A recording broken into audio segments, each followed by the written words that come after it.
real estate is a business. If you don't move, if you don't find strategies, if you don't find a way, you're going to stay working for someone for the rest of your life. And you have to dedicate time to that and find your path. No one is going to teach you that. No broker, no coach is going to tell you this is your path. You're going to find it on your own. No money millionaire, we here now. Used to dream broke, but it's clear now. No handouts, had to gear down. Now what they fear now. No money millionaire, we here now. Got scars, but I wear that crown. Turn pain to a real account. No money, no excuses, no limits loud. Welcome back to the No Money Millionaire Podcast. This is the show where we talk about building real freedom, not theory, real life, real moves with real results. I'm your host, David Webb, the No Money Millionaire. I didn't start with money. I didn't start with connections. I figured it out by doing the work, making mistakes, and just refusing to stay stuck.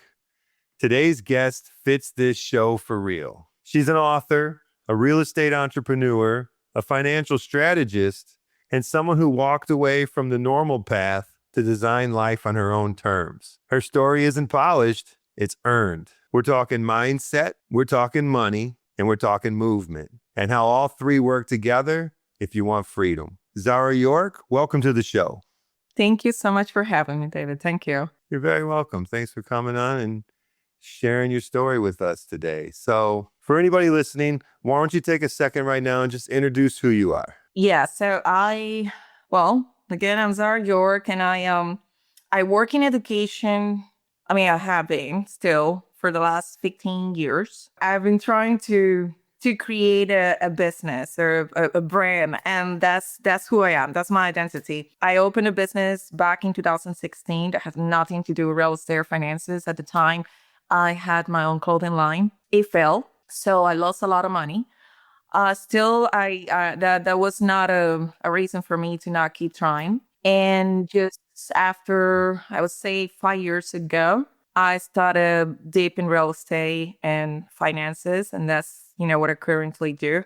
That's how I help my clients. It sounded like you didn't have, what they call the traditional path, and you left that system, and I read that you chose travel with uncertainty and figuring things out as you went. Most people are afraid of that. What pushed you to make that move? I think you have to be, we were talking about persistent, but I think, and I'm writing my second book right now, which is making me think. I think it's about finding who you are, what you want, what is your purpose in life.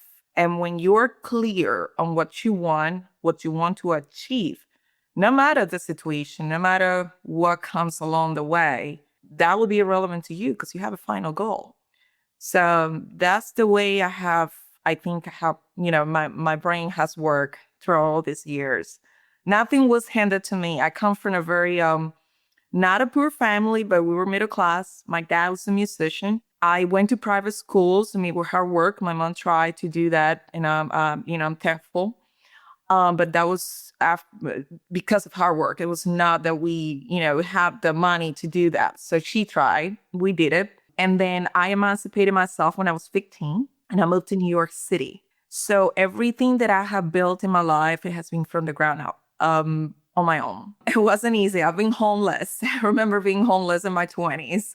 I was driving around New York City trying to find a place where to sleep.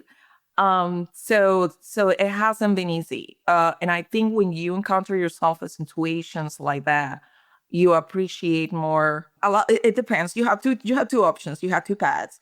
Either victimize yourself or just find your identity and say, you know what, this is what I want to do, and I'm going to fight for it. It's just simple as that. But the problem is that a lot of people think that everything is just, easy to handle. We complain about the government. We blame it on economy. We just find all the ways possible to blame everybody but us. At the end of the day, it's what you do, because you are the only person that has the capability to say, this is what I want, this is what I don't want. And you're the only one that's going to know how to do it. Everyone is different, and, everyone has different experiences, different lives. And you are the only person that can, choose your path. You're the only, at the end of the day, you're competing with yourself. That's pretty much it. Sure. So on your own at 15 to New York. That was tough.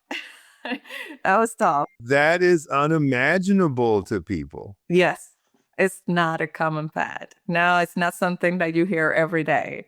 People don't believe me when I say I left. I mean, I was born in Venezuela. My parents got divorced when I was 14, probably. But I chose to, my dad's family came to the US in late 80s, early 90s. And then I chose to come with my dad. My mom stayed there with my brother, and that divorce was very disrupting. And of course, every divorce affects children, especially when they're teens. And I rebelled completely. So that's it. I'm gonna make my own path, and I'm gonna make my own space and my own world, and I'm gonna create it. So I became a builder. I would say so. Yeah, amazing. Well, hats off to you. I moved out when I was 16 and started living on my own. And it was funny because I was still in high school. And when I would miss a day of school, I told them, I said, because they wanted a permission slip, or they wanted excuse, an absence excuse.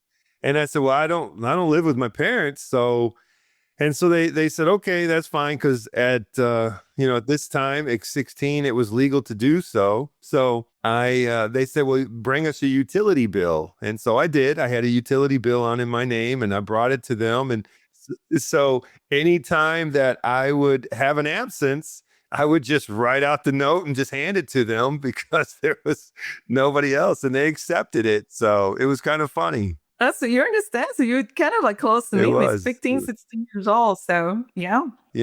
I look at kids today, and I see, like 16, and I just couldn't see a 15-year-old today just taking off to New York and just making it happen. I can't see it either. Yeah. I see the new generation. I think that's tough. I think the new generation is very dependent on something. They relied on a lot of support, financial support. Yeah, I think that's pretty difficult nowadays. Sure, definitely. So what do you think that travel has taught you about yourself that you wouldn't have learned by just staying comfortable? When you travel alone, a lot of people don't travel the way, people think about traveling as I'm going to a resort and I'm going to visit places, and I'm going to Paris and let me see the Eiffel Tower. And then for me, after my mom passed in 2012, I started traveling heavily, and I started all over Latin America.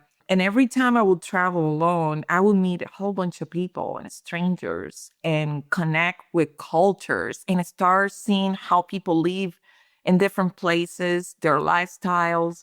And we'll see, how certain communities live that is totally different, and, of what I had seen or how I grew up, and they were happy. So then that gets you, when you keep experiencing those things, it opens your mind. It doesn't mean that you will change, but I think you start seeing the world from a different perspective, and that makes you evolve. I mean, you start appreciating things more, to gain more empathy, and to be grateful for the things you have, and then not take things for granted.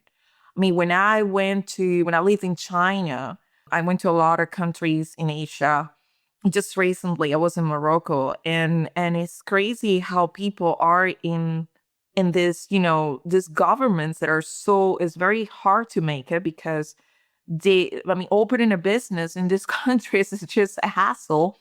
It's hard to actually save the money. There are not many possibilities. So, for someone in Morocco, when I was there, I remember I was in Morocco for a month, and then I went to France, and I went to Monaco, and all of this was in 1 month. And my friends from Morocco was like, for us, that's impossible. It takes years for us to save money to actually travel like that.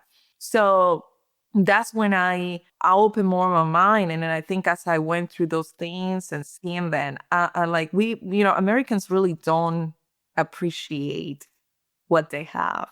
Statistically, the majority of the population in America don't even have a passport. And it's okay. I just think there are so many things out of that bubble, where you live. And there's so much in this world to see that can teach you so much. And when you travel alone like that, not only to see places, but to connect with communities and on a budget, sort of backpacking, you're going to put yourself in situations that is going to be like, you have to figure it out. So if you figure it out in those situations, it kind of gives you that motivation. And then you think to yourself, well, if I really did that, I mean, I can conquer the world. I can do anything. Right. Right. Pretty much. Well, it is impressive for sure. Hmm. It's I didn't travel outside of this country really until I was 50 years old. Wow. But you And I started went, doing it. yeah, yeah. I went to Peru and I loved it, and you're right. What do you learn? I see people are so happy and just, enjoying life, where here we couldn't even imagine it.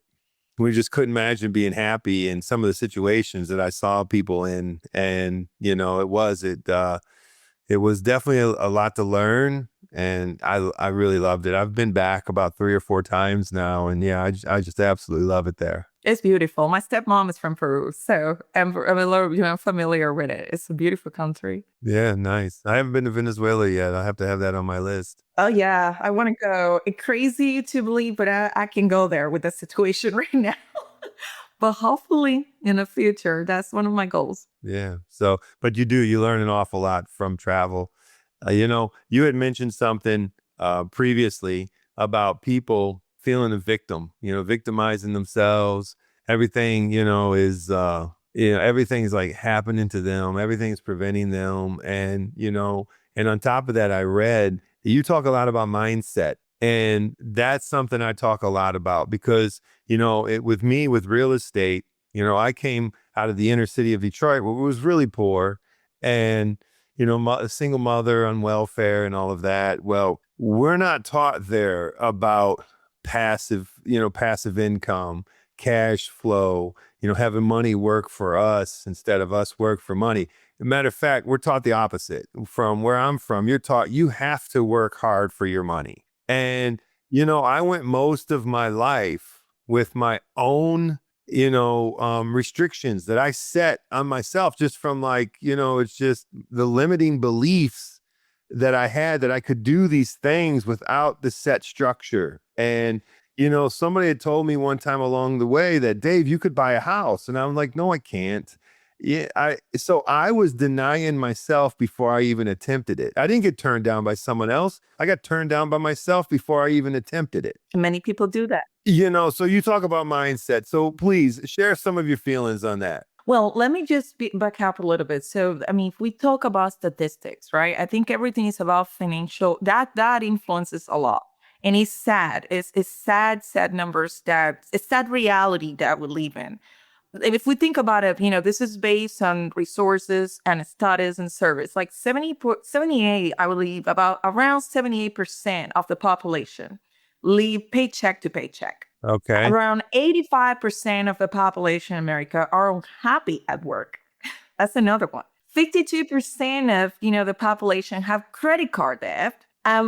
44% of the population, 44% of Americans cannot cover a $400 emergency. 4 out of 10 are unprotected and have no life insurance. And this is crucial.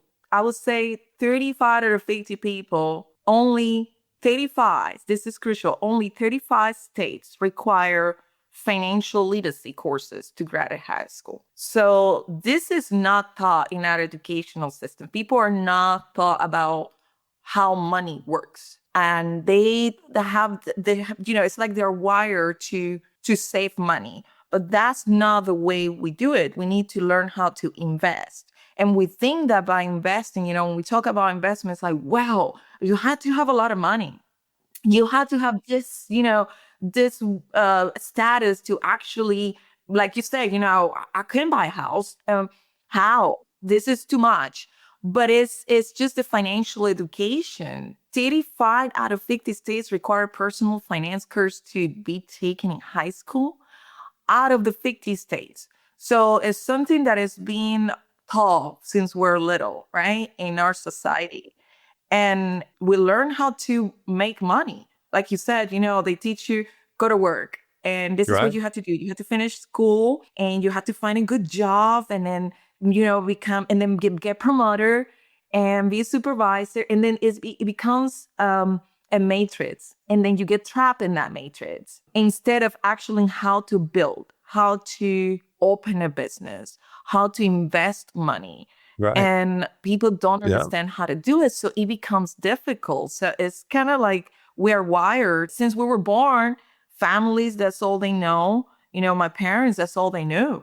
My parents wanted me to go to school, finish college, get a master's, and we got a PhD. And then I'm not saying that, I love education. I love going to school.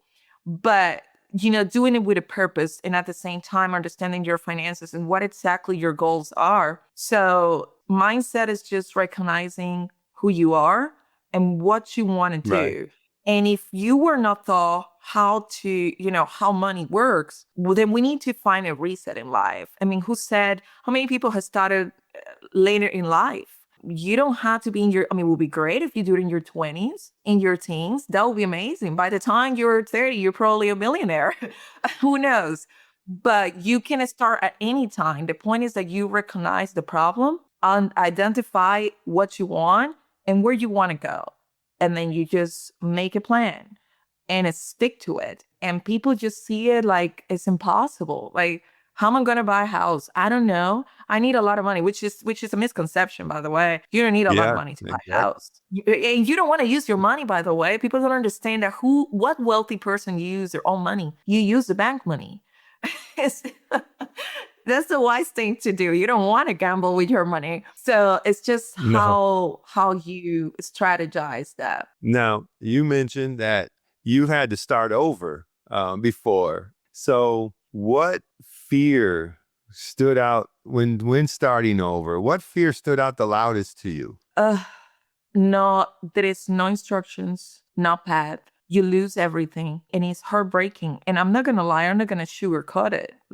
Who said life is easy? If someone told you life is easy, I don't know, they live in La La Land because that's not reality. But it's a heavy weight that you feel like, your first question, what am I going to do?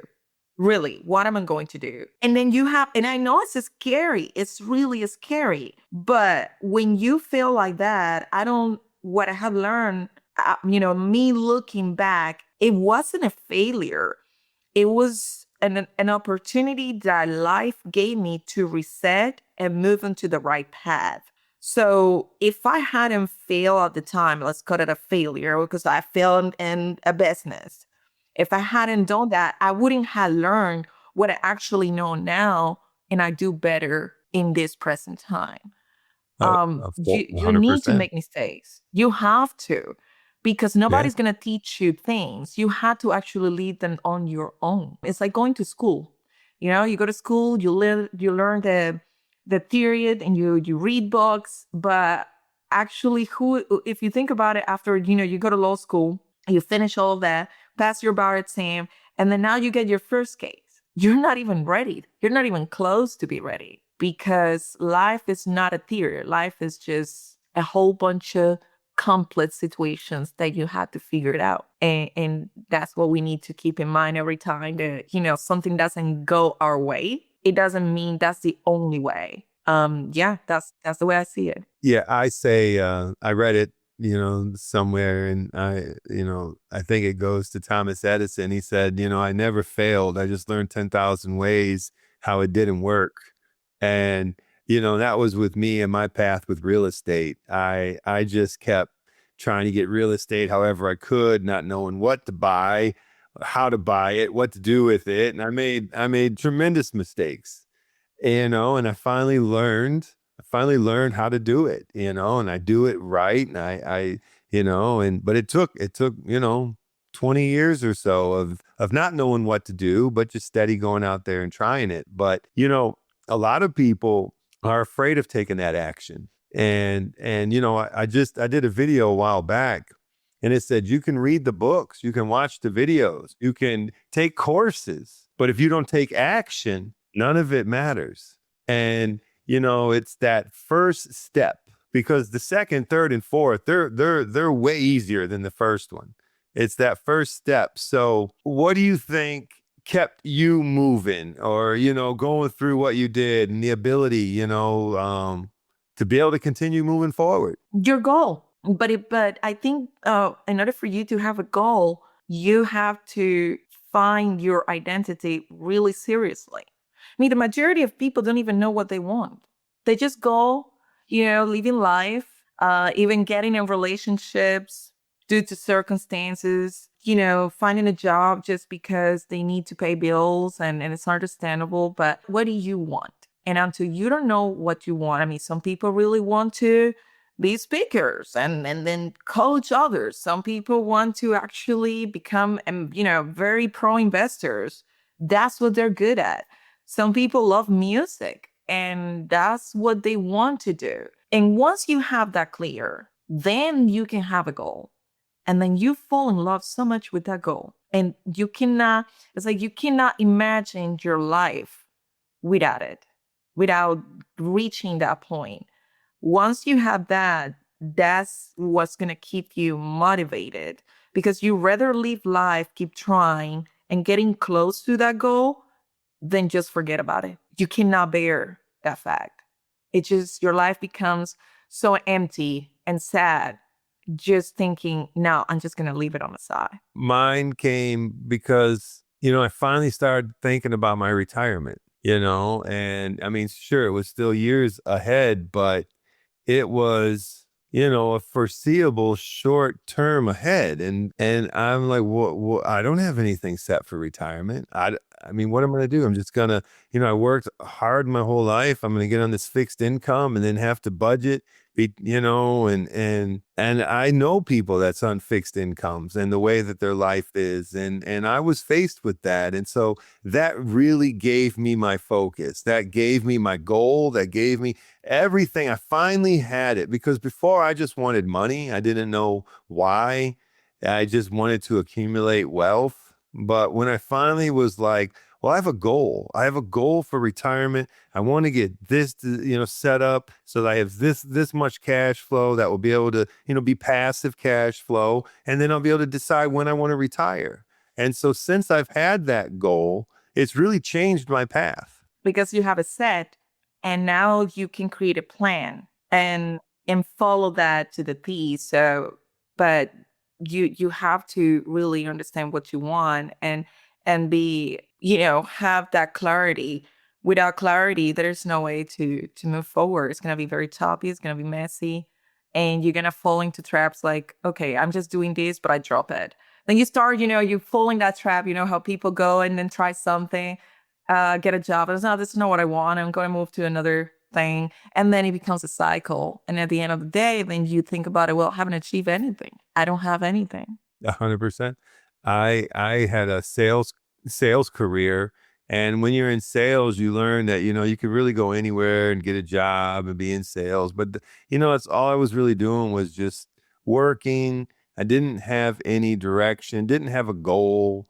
And, it all finally changed when I did. But now with yourself, you had mentioned that you did a clothing line, but you also have built businesses in real estate and finance. So how'd you make that shift? Well, I have always been an investor and very organized with my finances. Personally, for me, I have been, personally, I have invested. Actually, one of my best years was during the pandemic, because I was at home and I wasn't going to the office. And I was like, I need to do something because I'm getting bored. So I started trading that year and learn more about trading stocks. And I didn't become a pro, but I think I still need to learn. But it was something that it wasn't me. And then I have always invested in crypto. So I diversified my portfolio. And then when I moved because in New York City, buying property, you might know, everyone knows New York City is expensive. So it was really difficult for me to buy the apartment I wanted. The apartment I wanted was like not even 900 square feet, and it was over $1 million. So my dad, live in Tennessee. And then at the time I was married, and my ex-husband proposed, why we don't buy a house in the South. It might be a way to actually invest if this is what you want to do. It was a good call. And then we moved here, and I bought my house in less than a month. And I have, spacious, it was just a lot of space in my house, 2-story house, 2 bedroom. Something that is almost impossible in New York City if you want a house like that. And it was very easy. And I was like, wait a minute. So what about if I start investing in real estate here? But I want to avoid, because I always handle things myself. And I want to avoid all the middleman people. And I was like, you know what? I'm just going to be a realtor. And let's just do it like that. I just get licensed. And I became licensed. And then I started just, getting clients. That's how I started working. But then the problem was when you start in real estate, people think this is why a lot of realtors fail, because they don't get clients. And the thing is, like, in real estate is a business. Is it like any other business? Anything that is, that you are 1099, that's your business. If you don't move, if you don't find strategies, if you don't find a way, you're going to stay working for someone for the rest of your life. If you think that getting into real estate, everything is going to be easy. Oh yeah, I'm going to do it because I see other people doing it. I mean, it's a business and you have to dedicate time to that and find your path. No one is going to teach you that. No broker, no coach is going to tell you this is your path. You're going to find it on your own. So what I found is, like, when you start as a realtor, of course, you're going to start with a lot of buyers. What happens with the majority of people in this country that we already mentioned? They don't have an idea how money works. So they're broke. And how they're going to get money to buy a house? Well, they need a loan. But then when they go through the lending process, these people are stressed. They don't know what to do. They're totally lost. And I was like, and I'm losing all these clients. I'm losing all these people because what you want me to do if you're not pre-approved? Either you have cash or you're pre-approved by bank. How are you going to get pre-approved if your finances are a total disaster? So that's when I got it. I've been doing my finances all my life. I mean, what about some, I don't lose clients. I start helping them with their finances. And that's when I got licensed and life insurances and annuities. Oh, this is going to be a way for me to keep my clients. So I approached it as it went, and it has worked pretty well. I mean, the majority of the clients that I have in real estate is because they have been my clients in finances. They have opened a life insurance, they have opened an annuity, and they're investing. And some of them, I had clients that actually opened. I had a client that opened an IUL, and year later, save enough money. Invested enough in the IUL and use that money from the cash value to actually buy the house. So That's how it started. Yeah. Sure. InvestorFi, the #1 lending source for first-time and early-stage investors. Just learned how to find your first deal? Let's get it funded. InvestorFi, the only No Money Millionaire certified lender. Find us at InvestorFi Lending or visit our website at investorfilending.com. InvestorFi, turning new investors into trained professionals. What are you waiting for? Schedule your free review today. Well, you had mentioned briefly about having the belief that you have to have a lot of money to be able to buy real estate. And you said you don't really have to, and that's my whole premise of my show. Everything I do, I buy real estate without using any of my money. And so, a lot of listeners, though, still think that real estate's complicated. It's only for people with cash. And so what do you tell people that you're working with that feel behind financially or stuck and just, want to get out of the rat race? I think finding the right person that guides you, because this happens a lot. Unfortunately, the lenders that we have, in the real estate industry, the majority of them, do not rely on one person. If that person is not giving you the right path, if you feel that person is just, because it happened to me. I've been in situations where I seek for help and the person didn't give me solutions. It put me, back to square zero. Like, what am I doing? So, and then people get so disappointed by that and they say, well, I can do it. But think about, that's only one person you're talking to. Just have someone else give you an opinion, because that person probably was not knowledgeable enough to help your situation. Everybody is different. And getting a loan from a bank, it's a hassle if you're not organized with your finances. That's number one. Sure. Because it's easy to actually get pre-approved by a bank. It's just that you're a disaster. Literally, where are your tax returns? How much did you make 2 years ago? Where are your pay stubs? How many bank accounts do you have? Where are you putting your money? All of those things. So first is just finding, don't rely on one person only. There are very few people in the real estate market that are actually knowledgeable. Unfortunately, you find lenders that they're new or they don't know. They don't find loops because believe me, there are loops for everything. For everything. It's, think of attorneys. When an attorney is going to represent you, he's going to find all the loops possible way for you to walk out. So same thing happens with lenders. Everyone is different. Everyone has a different financial situation. So do not rely on one lender only. If you're a buyer that's trying to buy a house in a traditional way, that helps a lot. And don't rely on, on one realtor only. A lot of the realtors, first of all, they don't even own a house. They are not knowledgeable enough. They only sell houses. I always tell people, I'm not a realtor. I solve problems. This is what I do. My job is to solve a problem. I don't sell houses because reality is true. And the majority of realtors, what they do is they just push. Yes, buy the house, buy the house, buy the house. But what I mean is, this is the time for you to buy a house. Where are your finances situation right now? What's the exit strategy to when you buy a house? This is what happens to people, but I'm going to buy a house because if I rent, I'm just throwing my money away, which is true. But think about it. When you get a loan and you buy a house, you find these people that get into this 30-year loan paying, with monthly payment that they cannot even afford because the bank approved them and they gave them the money.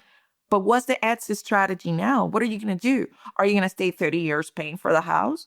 Or are you going to rent it out? Did you do research about the neighborhood where you bought the house? What was the expectation? How long were you going to live there? Were you going to live there for 2 years and see if you could refinance? There are many exit strategies. Or it was better to buy a duplex and then get the right lender that helps you, gets you the loan so you can actually pay less monthly and rent the other side of the duplex. So there are many situations. It's just finding the right person that guides you and don't rely on someone that tells you one thing because that's not the way it goes. Majority of the time when you go and try to do something, you talk to one person and you don't talk to anyone else. But that person, and then find the right person. We think, but my brother told me, but my sister told me, but my stepfather did this and told me that. We get advice from the wrong people so many times instead of actually going to the person that we need to go. Sure, definitely. I was asked this about, I tell people, stop staying stuck. You don't have to live paycheck to paycheck. And I'm trying to help people overcome, a lot of their limiting beliefs that even myself, that I had to overcome.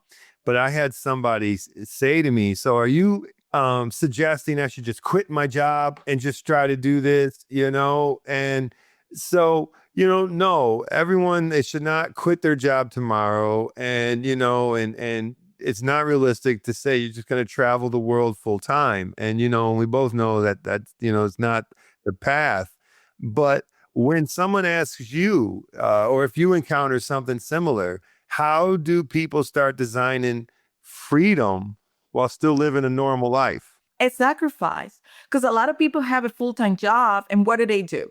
They work 9 to 5. They get home. I'm tired. I don't have time to work out. I just work the whole day. I'm really tired. I'm just going to take a break. And then the next day is the same thing. And when the weekend comes, but I need to spend time with family. Listen, you're in California and you cannot afford to wake up late in the morning.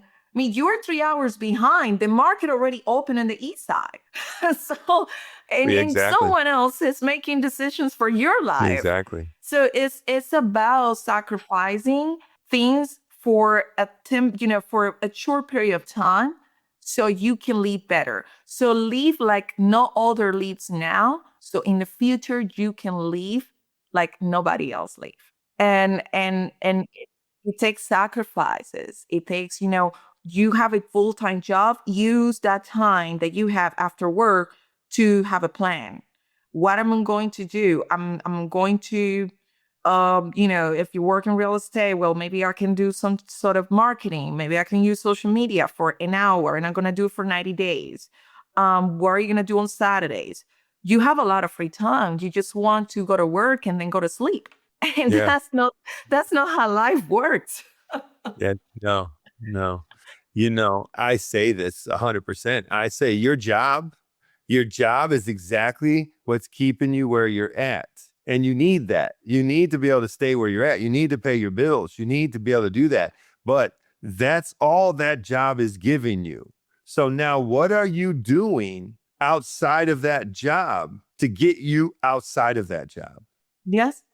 Where are the Because your actions? job And just keeps you where investing, you again, are. we're going back to thinking that I need a lot of money to invest. How many times, you go outside and spend $100 in a restaurant? How many people do you see that they have a loan? I mean, it happens to me with a lot of my clients. I had clients that are making more money than me a year, and they're broke. They're literally broke. But you see them driving a Mercedes with a 900 dollars a month, payments, car payments. And you need to budget yourself. You need to put money on the side. And anything is better than nothing. So that's when you get stuck on living on paycheck to paycheck. And that's when you start understanding how money works in the life we live now. Because saving is not the solution. Investing, it is. People don't think about inflation. Inflation is a reality, and you need to save by investing so you can defeat inflation and not be thrown back. And that's the message people need to hear. It really is. And, myself, I was guilty of it a lot throughout my life. We all want fancy cars. We want fancy clothes. We want fancy things. And we get in the habit of trying to save what's left after spending. And, you got to learn, you got to discipline, you got to budget, like you've mentioned, you got to save and then spend what's left after saving. Most of us have it backwards. So what habits do you see that really keep people stuck the longest? Financial disorganizations, not tracking where your money goes and come. When you ask somebody, how much money did you spend this week? And they don't have an answer for that. That's a problem. You need to know what's happening with your money, what comes out, what comes in. And until you don't set that strict rule in your life, it's just going to keep you broke for the rest of your life. You need to understand what you are using. Where is the money going? This is the question that I ask my clients in finances when they have the first meeting with me. Where is your money going? And they have no answer for that. I don't know. I really don't know. Right? I just don't have enough. Because they're just blowing it off, thinking that, Exactly. money just grows on trees. Yeah.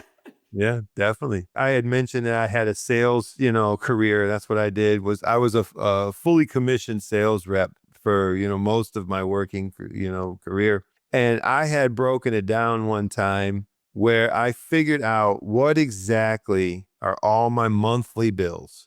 What do I have? What's my utilities? What's my rent? What's my, my car payments? What's my insurance? What is absolutely everything? How much am I spending on food?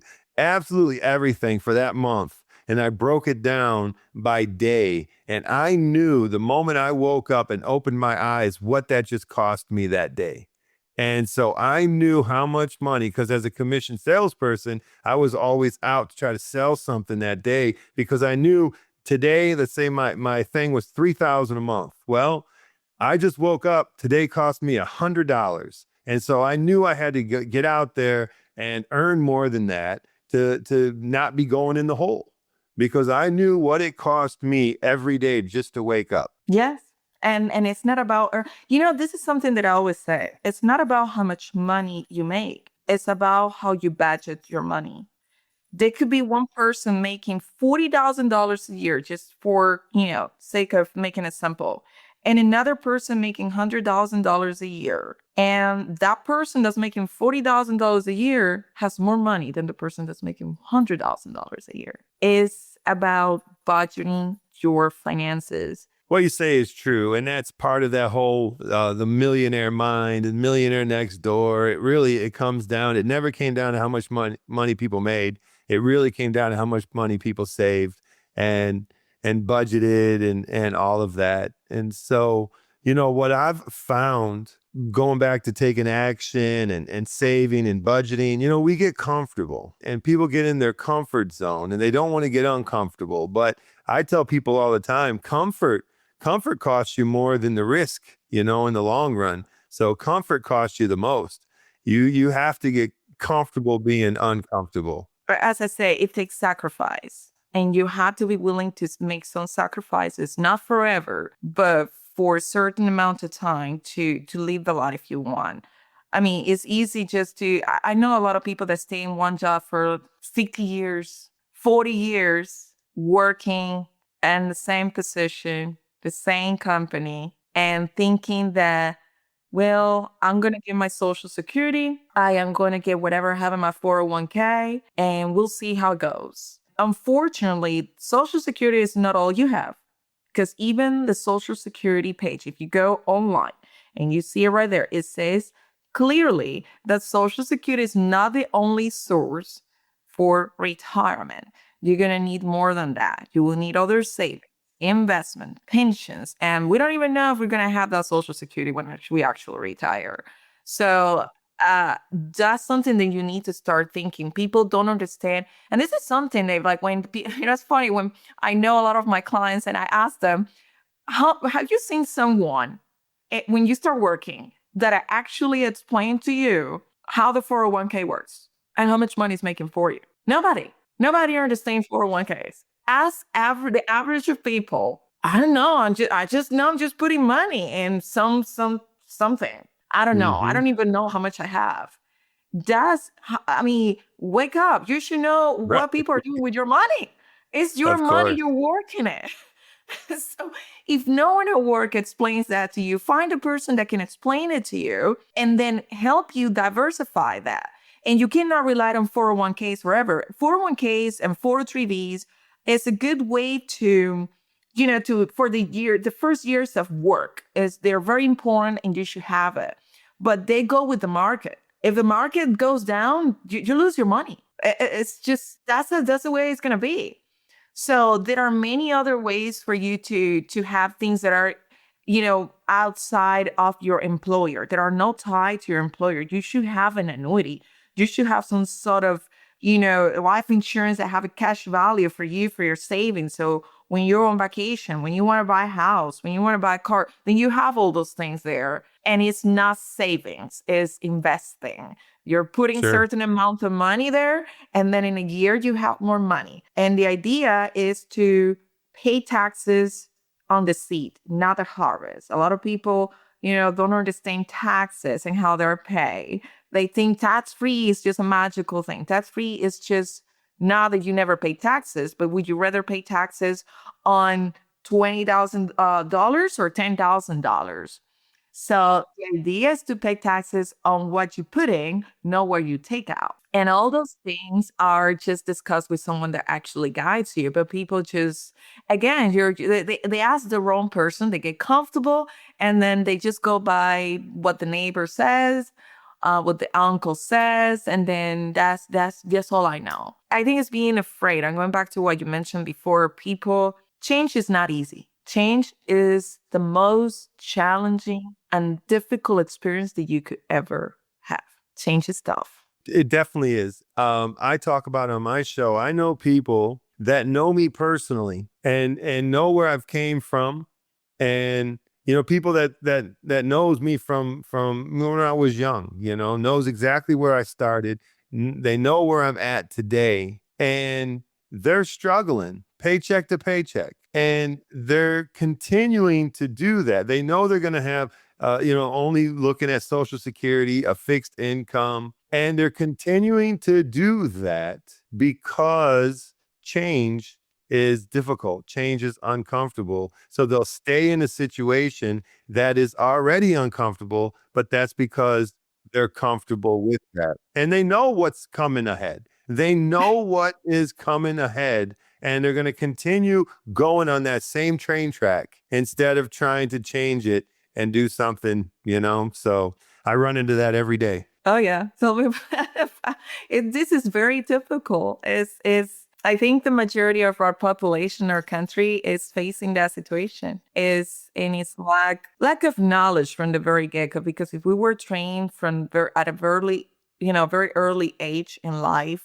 how money works, how you build, how you create something, then probably the situation will be different. But unfortunately, our educational system is not designed that way. Absolutely not. Absolutely. Now, with yourself, you blend business and travel and your personal growth. And that sounds amazing, but until people try it and they get burned out. So how do you balance without losing any of your momentum? I know I do a lot of things. I am, my family always is like, "What are you doing now?" But it all comes to identity and finding yourself. When you actually find peace within, when you identify who you are, what your goals are, when you love yourself, everything follows. Wealth, relationships, all of that will come along. We rely so much on, as I mentioned from the very beginning, we blame the government about our finances. We blame the economy, the market.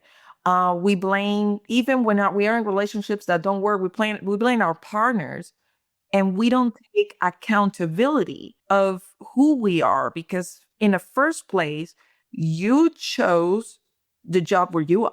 You chose the place where you live.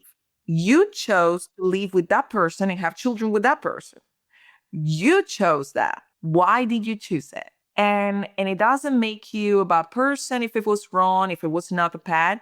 But the point is to learn from it. We just keep ourselves in the same loop without taking accountability. And that's how I think I find the balance.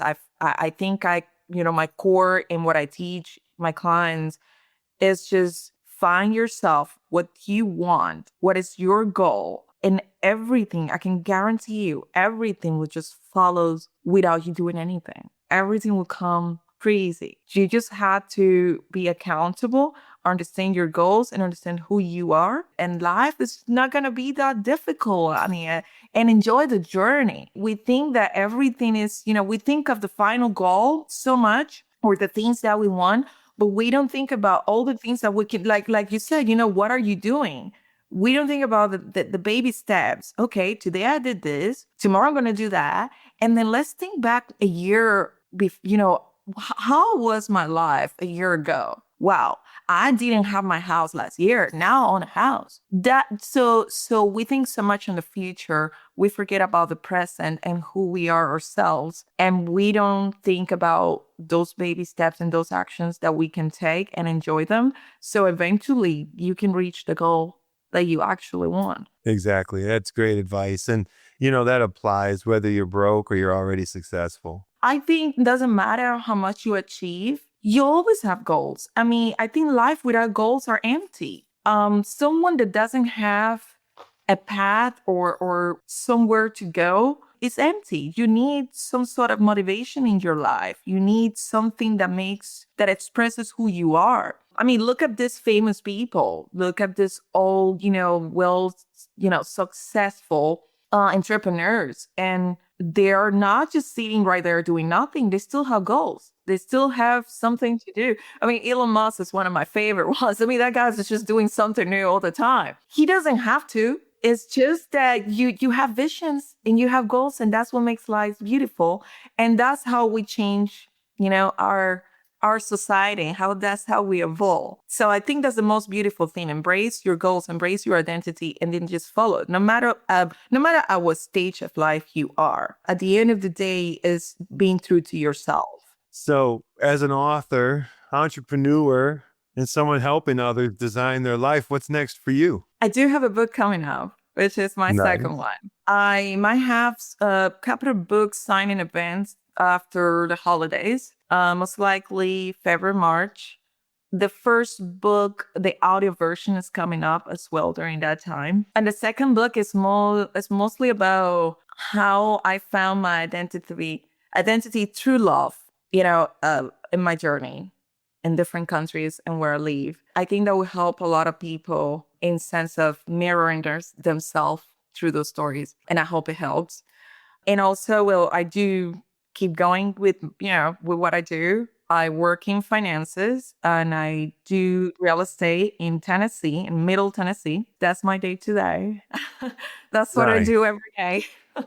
nice, And nice. I enjoy, I mean, I welcome anyone that, needs guidance on that because I think people need it. And I'm more than happy to provide it. It's my pleasure to do that. Everything you said today really aligned with the show, with myself, with a lot of my own journey. And so, it's been amazing. It really aligned with everything we talk about on the show. So, building freedom that actually lasts and you can enjoy while you're doing it. And so before we wrap up, why don't you take a moment, let people know where they can find you, your books, resources, social, anything you want them to check out. Yeah, I mean, I'm a very public person. I mean, I think if someone Googles my name, they will find me right there on top of the book. But my phone number is pretty, it's open. It's a business number. They can reach out to me there, leave a voicemail or text me. We take text as well. So 646-667-6881. And you can email me or anyone can email me at my first name, which is Zhara York, York at ilnagency.com. And of course, if I don't reply immediately, doesn't mean I'm ignoring messages because we get tons of them, but I always try to, answer messages within a day or two. And I'm open to feedback. I'm open to, if they're seeking advice, I'm open to any consultations. I just enjoy talking to people. Even if they don't become my clients, I really enjoy it. So so they're more than welcome to reach out to me. Awesome. I'll put all those links and all your information in the show notes so people can dive deeper and get more information. Zhara, I really appreciate you coming on and sharing with us, your information, your expertise and stuff. So thank you. I love the conversation. It was a great conversation. Thank you. No, thank you, David. I appreciate it. I mean, it was amazing. It was an honor to be here and talking to you. I really enjoy it. Thank you. And for everyone listening, if this episode hits you, don't just listen. Actually do something with it. That's how change happens. So I'll see everybody on the next episode of the No Money Millionaire Podcast. Thank you.